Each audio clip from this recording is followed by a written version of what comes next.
Ito ang reading mo, Sagittarius. Welcome back to my channel. Naway nasa mabuti kayong kalagayan while watching the channel. This sa channel reading, kayo nang bahalang magpalit-palit na situation nyo sa reading ko.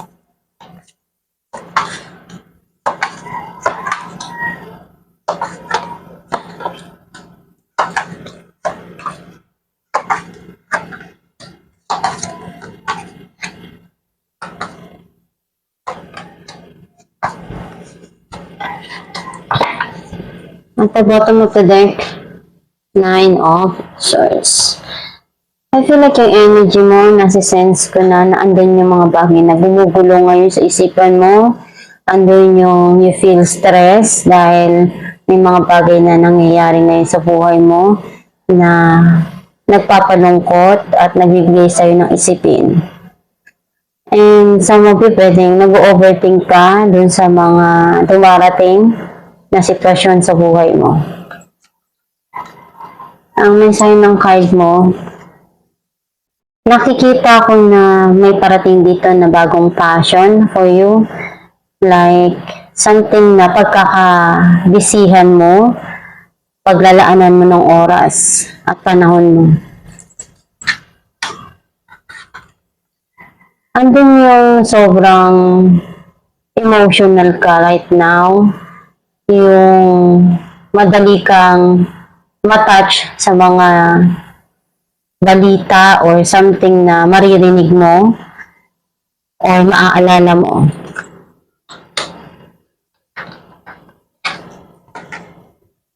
Nakikita ko na iniisip mo ngayon na paano mapapaunlad yung pera mo, yung financial mo.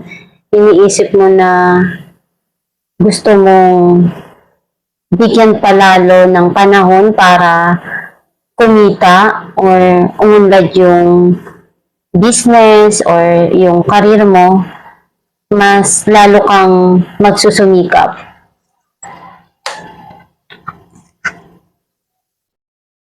Nakikita ko na andun yung mga bagay na iniisip mo na desisyon na dapat gawin doon sa sitwasyon na kinakaharap mo. Some of you, iniisip mong mag-travel or may gusto kang puntahan or some of you, may hinihintay ka.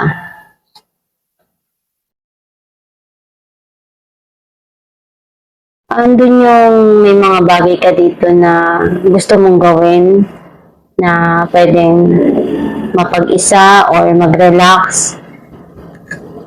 May mga iniisip ka na memories sa nakaraan na maganda na nagbibigay sa'yo ng inspiration.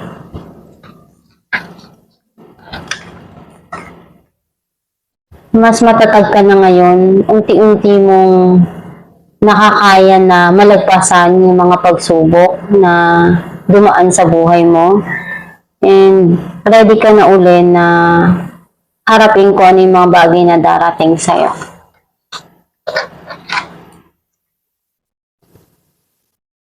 Nandun yung may mga gusto kang sabihin na nilalaman ng isipan mo, gusto mong linawin. Some of you, pwedeng someone sa buhay mo na gusto makipag-usap.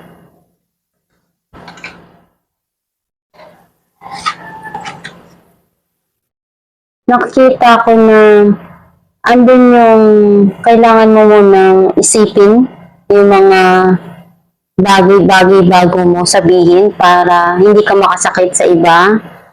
Some of you, andun yung mas gusto mo yung katotohanan, mas gusto mo yung malalaman mo at sasabihin mo yung totoo. Kailangan mo lang talaga na mas mahabang pasensya or mas mahaba na yung pasensya mo ngayon than before. Clarify natin ang Ace of Wands, the Tower, and Knight of Wands. Nakikita ko na andun yung mga bagay na nagkaroon ng end dun sa situation na yun, naghiwalay.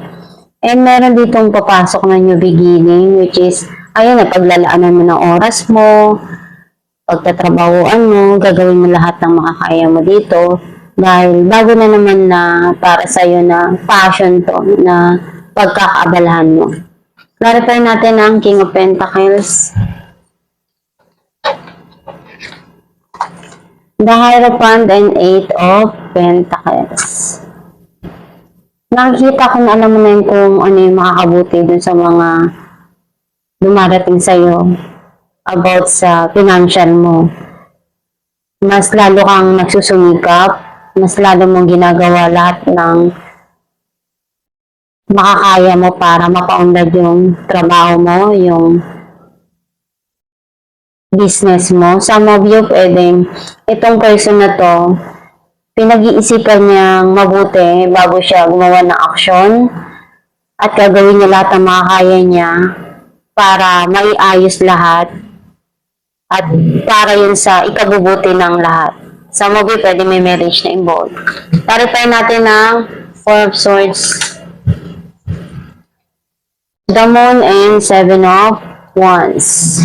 Nakikita ko na gagawin mo yung lahat para ipagtanggol or tumayo at ipaglaban kung ano yung sa tingin mo tama para sa iyo. Clarify natin ang Queen of Swords, Eight of Swords, and the Star. Merong mga sitwasyon na naguguluhan ka pa, tinatry mong ialis yung sarili mo doon, but you feel trapped dun sa situation na yon. Pero umaasa ka na one day, makaalis ka doon sa sitwasyon na yon. Clarify natin ang Queen of Cups, Page of Cups, and Nine of Wands. Alam mo kung ano yung mga pangarap mo sa buhay at gagawin mo lahat ng makakaya mo para matupad mo yun. Some of you, natuto ka na bigyan ng distansya yung sarili mo doon sa mga bagay na makakasakit para sa'yo o sa mga tao na nakikita mo hindi ka mahalaga sa kanila. Clarify natin ang Three of Wands, Death, and Page of Swords. Pasensya na, may nag-video okay sa labas. Death and Page of Swords. Nakikita ko na may parating na bagong changes sa buhay mo. Unti-unting magta-transform yung mga bagay na darating sa buhay mo ngayon. And may mga inaaral ka dito, inaalam na pwedeng makatulong doon sa sitwasyon na dumarating. Clarify natin ang Strength, Nine of Pentacles, and the Hierophant.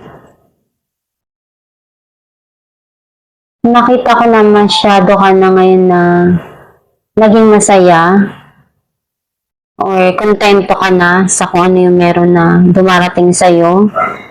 At alam mo kung ano yung nakalaan para sa'yo. Mas na-overcome mo na yung mga pagsubok na pinagdaanan mo. Clarify natin ang Page of Swords, Ace of Swords, and Eight of Cups. May mga bagong ideas na papasok ngayon sa isipan mo at mas gusto mo ngayon na harapin ko ano yung present at future mo. Gusto mo nakalimutan at iwanan yung mga bagay na hindi maganda sa nakaraan. And you want to remove some people or alisin yung mga bagay na magpapagulo pa sa isipan mo. Alam natin ka naman sa'yo ng yung gabay.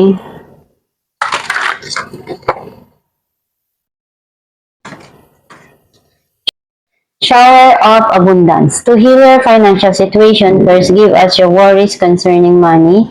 We will guide you in order to show you how to create and accept abundance. As we work together, your financial situation will heal as fast as you will allow. Amen sa'yo ng yung gabay na kung ano yung mga bagay na dumarating na problema sa buhay mo, especially sa financial. magdasal ka lang palagi na tulungan ka na makaahon at maging okay lahat. Kung ano yung mga bagay na gusto mong makuha sa buhay, sa trabaho, sa karir mo. And isipin mo lang yung mga positibo at para yun yung ma-attract mo at dumating sa buhay mo. Kalimutan niya yung mga bagay na negative sa nakaraan para hindi na niya mablock yung mga darating sa buhay mo na blessing. Yan, nandiyan lang yung gabay mo para tulungan ka, bigyan ng mga ideas na makakatulong para mapalago mo yung kabuhayan mo, yung karir mo.